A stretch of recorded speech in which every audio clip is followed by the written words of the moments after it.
What's going on, guys? This is Rob. If you guys enjoy my content, make sure you hit the subscribe button and make sure you hit that little bell so you never miss out on my sexy voice. Okay, so continuing on with Red Hood and the Outlaws Rebirth. Again, this is pretty cool. This deals with the whole idea of like Bizarro Superman basically becoming a genius. Now, if you guys haven't seen, if you guys aren't really sure like where we got into this, the last video is really the only thing you need. So I'll have the last video in the description so you guys can be caught up. But it is cool. I mean, a little bit of an explanation here. Basically, Bizarro's always been like the dumb Superman. He's always talking in like broken English or, done everything backwards and all that kind of good stuff. He's kind of like the dumb opposite version. Well, I guess the opposite version is Superman, because Superman's pretty smart, so he's like the opposite version of him. But the cool thing about this is kind of rolling Bizarro over into DC Rebirth. Again, the nature of DC Rebirth was to kind of shift things up in a lot of different ways. That with Bizarro, it's experimenting by basically having him put in a circumstance where his body was essentially shutting down because he was an experiment that wasn't supposed to exist. Again, all that is in the previous video. And then Lex Luthor basically cured him, and when he did, he set him on the path he was supposed to be, which was this perfect clone of Superman. But initially, this kind of picks up with Professor Pig. Now, again, we talked about Professor Pig in our Nightwing video. He's basically just kind of like a small-time criminal, but the guy makes his bones by just kind of like warping and distorting the minds of people and then turning them into his slaves. It's kind of like brainwashing him, different things like that. Ultimately, he was defeated, and again, I think I don't remember exactly where this lies in the chronology. I'd have to look it up. Either it takes place before or after. I mean, Professor Pig was caught and arrested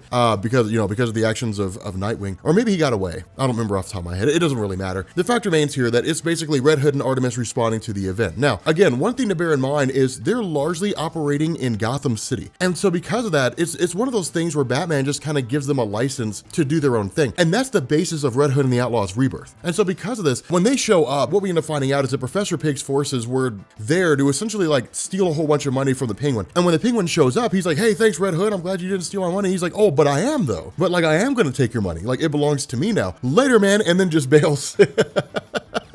Which is pretty funny. It's anti-hero stuff. And so of course what ends up happening is when the cops show up, Red Hood and Artemis basically take off and they go back and they meet with Bizarro. Now what we end up finding out is that while they were gone, what Bizarro had basically done was completely re-engineer and reorganize the entire basis of operations for the Red Hood to make it like this uber super technologically advanced place. And it's awesome because he did this all while they were out there. That's the intelligence of Bizarro, is he's basically looked around and said, well, I'm essentially Superman right now. Like, I have the intelligence of Superman, maybe a little bit more because of what Lex Luthor gave me, and I have all the abilities of Superman, but why not put those to a functional use? It's basically him moving things in a direction to where they can more efficiently protect the city of Gotham and not really have to worry about all these major issues. The other cool thing that he did here is he created like a hologram projection of himself so that when anybody shows up in in their base of operations, if they don't know what's going on, they'll think it's him. And so it is kind of funny, it is kind of interesting here. But the fact remains, he's built all kinds of arms and armament, all this stuff. You basically have the entire Bat armory in this vessel that Bizarro's been working on. And the other cool thing is that what he has are these doors, these translocation doors. Basically, they're doors that teleport you to other locations. Each door leads to a particular place. And so with this in mind, what you end up doing is putting the Outlaws team in a place where they can essentially access anywhere instantaneously, that they can make Gotham City a better place. That's the ultimate goal here. The downside of this is that after showing Red Hood and everything, showing Red Hood and Artemis, all this stuff, and sitting down and having this kind of conversation with himself, the response is like, this can't last forever. I also want to point out that he's wearing Crocs, but he says like this won't last forever. And that's a sad thing. See, this is what's so great about this and so crushing about this. Like when I look at something like Bizarro Superman, who's become a genius, I love the idea, but we know it's not going to last because Bizarro is known as the goofy and nonsensical Superman, the dumb one. That's his identity. And so unless DC is going to implement a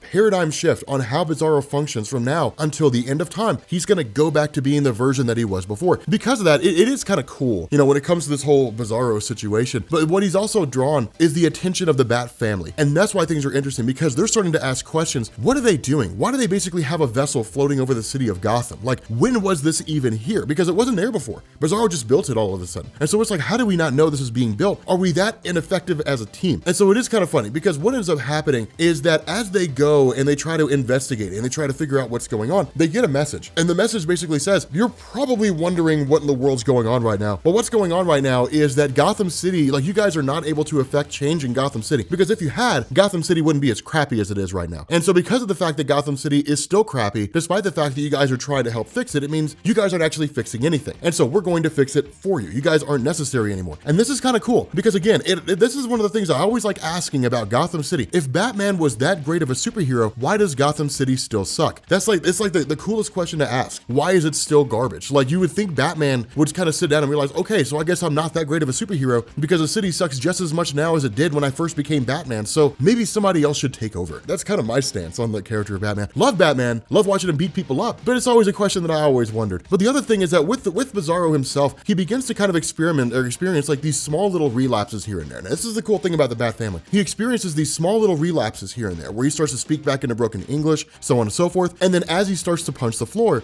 is made out of mud. And so when you switch back over to Red Hood and Artemis, one of the things that's going on is that they're kind of having like these small little questions that are going on in their mind. You can't help but raise an eyebrow and you can't help but ask a question. Is there an end to this? And if there is an end to this, what happens when it ends? Will it end well or will it end violently? How is this going to, how's this going to conclude? It's almost one of those things where like, it seems too good to be true. That's the kind of attitude that they're adopting. Now, they really have that discussion later on, in a really, really cool one-shot following this, but it is an interesting idea because from there, they basically pick up on Clay. And that's when Jason Todd's immediate response is like, his immediate response is basically Clayface was here. If Clayface was here, the Bat family was here. If the Bat family was here, they probably went after Bizarro. And so what ends up happening is they go through and they come across the hologram projection of Bizarro, assuming he's basically taken off. And when they do, he's just kind of like, well, there's all these doors here. He's bound to be behind one of them. Best of luck to you. And then you have like, you have Red Hood and Artemis who show up. Now, again, this is the Bat family versus the Bat family. This does not take place during the Bat family civil war. This takes place, I would say, probably about a couple story arcs before that. But still, in this whole situation, it really is a battle of loyalties. But it's really Scott Lobdell's way of basically saying like, this is how the Bat family sees Red Hood. That's one thing to keep in mind. For those of you guys who are new to the whole Batman mythos, you have the Bat family and then you have Red Hood. Red Hood's part of it, but not part of it at the same time. He's associated with the Bat family, but he's really not. He just kind of goes off and does his own thing 99% of the time. It's only when you have like a massive event like the trial of Batwoman, the death of Clayface, the start of the Bat family civil war, that you see him roll over into Detective Comics. By and large, Detective Comics is Azrael, it's Batwoman, Batgirl, Orphan, Spoiler, and